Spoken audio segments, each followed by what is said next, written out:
جیاوازی نێوان ئیسراف لەگە تەبذیری چییە؟ فەرموون.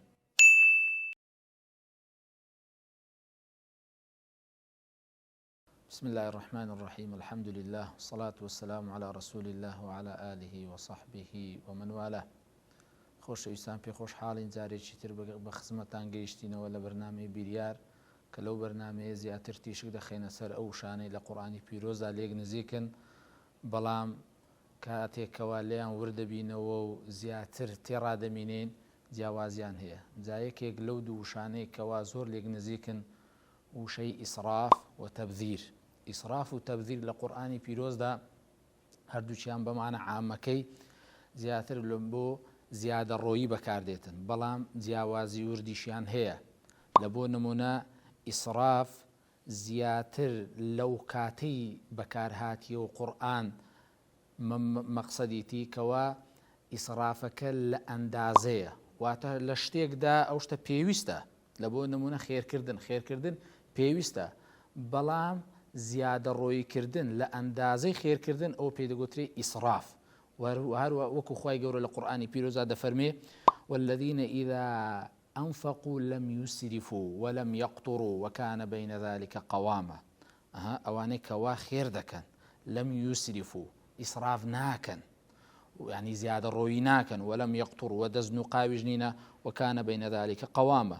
وهروەها ئیسراف تایبەت نییە بەس بە خێرکردن و بە ماڵ و سەروەت و سامان، بەڵکو شتی دیکەشە.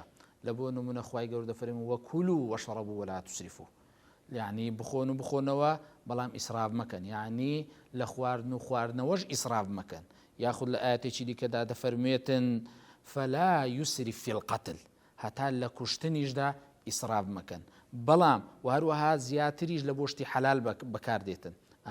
وەکولوا وەشڕبوا بخۆن و بخۆنەوە شتێکی حەلالە، بەڵام ولا تسرفوا ئیسراف مەکەن. بەڵام کاتێک دێنە سەر وشەی تەبذیر، وشەی تەبذیر زیاتر مەبەستەکە ئەوەیە کەوا یعنی زیادە ڕۆیکردن، بەڵام لە شوێنێکەوە ئەسڵەن ئەو شوێنە شوێنی ئەوەنێ کە ئەتوو ئەسڵەن بایەخیشی پێ بدەی. لە بۆ نمونە خوای گەورە دەفەرمێ ولا تبذر تبذیرا إن المبذرين كانوا إخوان الشياطين. وهروها تبذير زياتر لبوشتي حرامشة ليش خواي جورد فرمي إن المبذرين كانوا إخوان الشياطين، وزياتر لبو جناه تاوانشة.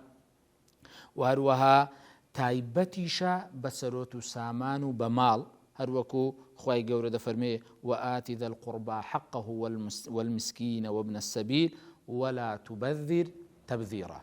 يعني كواتا جیاوازی نێوان وشەی ئیسراف و تەبذیر ئەوە بوو ئیسراف مەرج نییە بەس لە سەروەت و سامان بی، بەڵام تەبذیر زیاتر لە قورئاندا بەسی پێ سامانە. و هەروەها ئیسراف زیاتر لە ئەندازەگیریە، لە ئەندازەی ئیسرافەکەیە، بەڵام تەبذیر لە شوێنی ئیسرافەکەیە. وصلى الله على سيدنا محمد وعلى آله وصحبه أجمعين.